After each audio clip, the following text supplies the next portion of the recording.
Good afternoon, class. My name is Dan Fasano, and this is my midterm assignment for Intro to Psychology. I will be answering questions 1, 3, 4, and 9. And let's begin. For question 1, defining psychology, its origins, and key figures. Psychology is a broad field. It looks at how we think, feel, behave, and this combines the study of what we can observe, like our actions and behaviors, and the internal processes that we can't directly see, such as our thoughts, emotions, motivations, etc. At its core, psychology tries to answer key questions about why we do the things we do, and really how our minds work in relation to our bodies. But psychology hasn't always been the science we know of it today.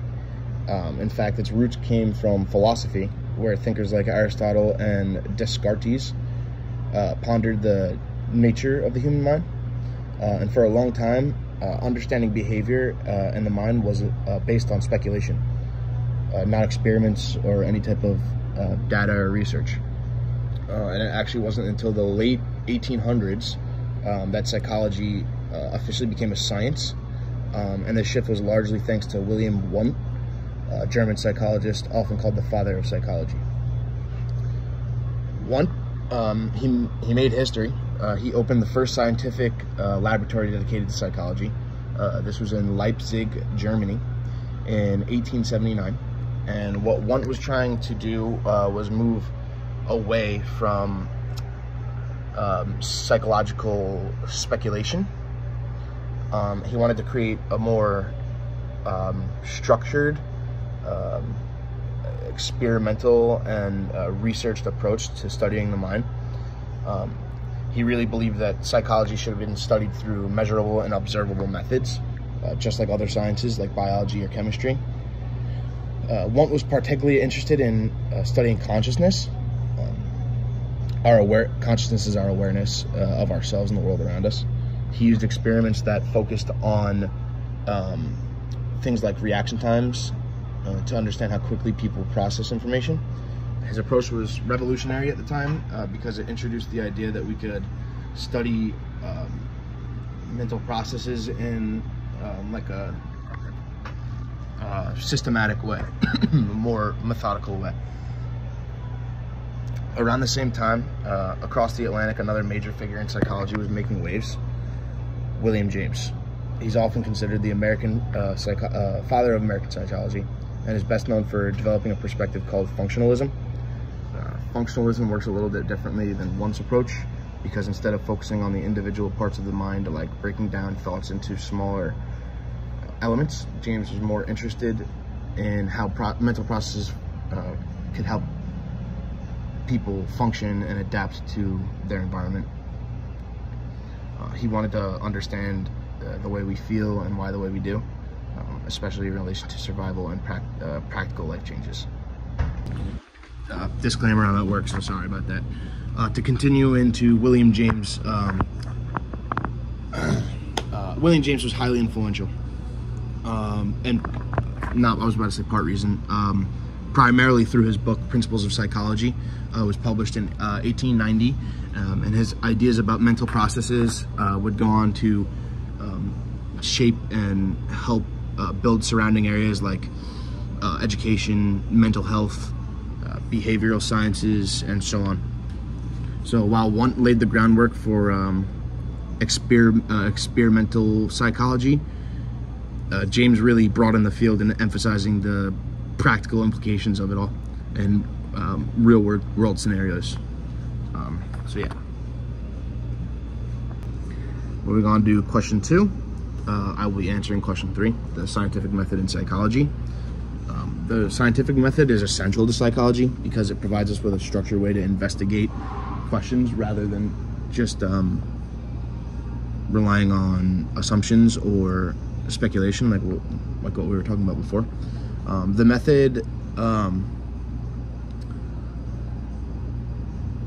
method is a logical process. It allows us to collect and analyze data in a systematic way. And what starts this process is called a hypothesis, forming a hypothesis. A hypothesis is just a testable prediction or an educated guess about what we think will happen based on observations of existing theories.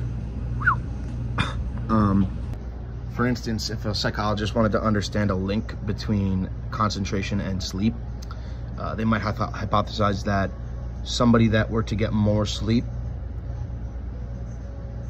would have a higher level of concentration in comparison to a person that is sleep deprived. A hypothesis like this gives direction, and it sets up the groundworks for how research will be done to do tests and whatnot. The second step in scientific method is designing, study, and collecting data. There's many different ways to gather information depending on what you're studying. Sometimes psychologists will use controlled experiments where they can manipulate certain variables and seeing how it affects outcomes. Other times they'll use surveys, observations, and even case studies to gather data. This is in a less controlled, more real-world setting. Each method has its pros and cons, like everything. But the choice of method really, it depends on the research question. For example, controlled experiments are great for establishing cause and effect. They might not capture the full complexity of a human behavior that you would see in a more like natural environment, where you wouldn't necessarily want a controlled experiment. You would want things to happen a little bit more organically. So once the data has been collected, the third step is analyzing it. This involves like looking at results and using statistical tools to determine like whether or not the findings support the hypothesis. If the hypothesis was more sleep leads to better concentration, the researcher would look at the performance data to see if there's a significant difference between the well-rested group and the sleep-deprived group. Stats play a major role here because they help psychologists determine whether the differences they see in the data are meaningful or just due to like other random chance, really. Finally, the fourth and last step is to draw a conclusion and share results. If the data supports the hypothesis, the researchers will conclude that the relationship between sleep and concentration. They'll publish their findings in a scientific journal, and if the data doesn't support the hypothesis, it's back to the drawing board to either revise the hypothesis or come up with a new way to test it. The most important thing to take from this is that the scientific method is not about proving something right or wrong. It's about gathering the necessary evidence to like really just have new findings and open the door to gathering new evidence for research. Moving on to question 3. What is question 4 out of the 10? Neurons and neurotransmission. Neurons are the building blocks of our nervous system. They're responsible for transmitting information that makes everything from thinking and moving to feeling possible. In simple terms, a neuron is a type of cell that sends and receives information. Unlike many other cells, neurons do not just sit around, they're constantly active.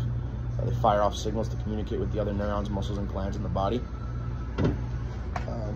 To get into the information of a neuron, neurons have 3 parts. They have a cell body, there's dendrites, and the axon. The cell body, or the soma, contains the nucleus and keeps the neuron alive. Dendrites are like tiny branches that receive signals from other neurons, and the axon acts as a wire and transmits signals to other neurons and muscles. When a neuron's ready to send a message, it generates an electrical impulse called an action potential. This travels down the axon to the synapse, the synapse small gap between the neurons, which a message is passed to the next neuron. This process is absolutely fascinating, for lack of a better term, literally fascinating, because this happens at a fraction of a second. The example given is touching something hot with your hand. Your sensory neurons immediately will send a message to your brain in fractions of a second.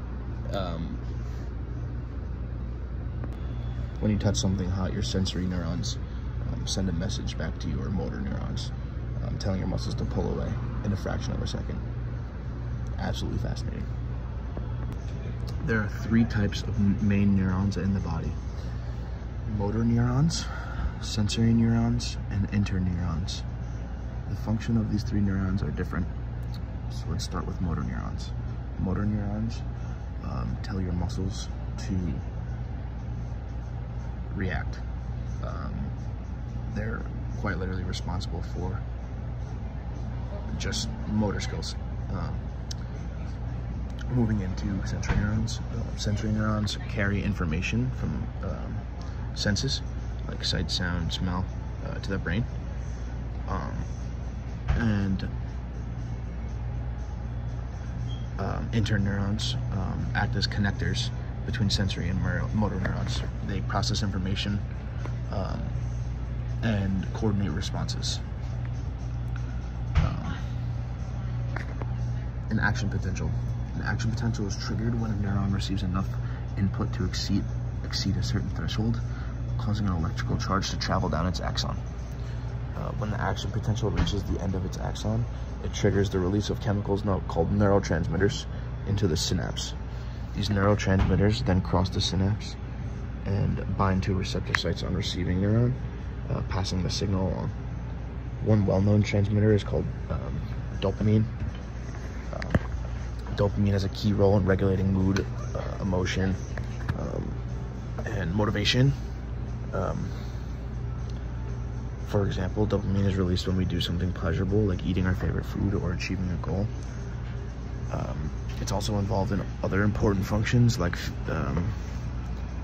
movement and attention. Imbalances in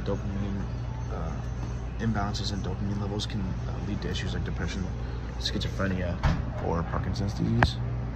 This is just one example of how crucial neurotransmitters are for everything from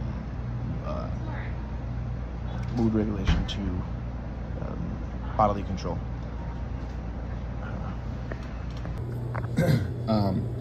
So after Pavlov, after the dogs learned to associate the sound of the food with the bell,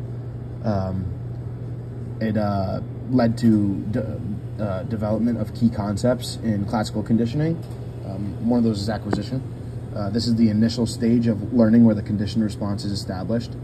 In this case, the dogs gradually learned to associate the bell with the food, and over time the bell alone could trigger the salivation, which became the conditioned response. This shows how behaviors or responses can be acquired through repeated pairing of neutral stimuli with something meaningful like food. However, Pavlov discovered that the responses don't last forever. If the conditioned stimuli, the bell, is repeatedly presented without the unconditioned stimuli, the conditioned response begins to weaken. This process is called extinction. So like basically just the dogs really just like unlearned the association between the bell and the food, because once the bell started being played without the reward of food, they made an association between that, and essentially just unlearned the association between the bell and the food. The conditioned response like gradually like faded away. It wasn't in an instant, obviously. But the interesting part is even after extinction occurred, the conditioned response sometimes reappeared after a rest period. Pavlov noted this as spontaneous recovery.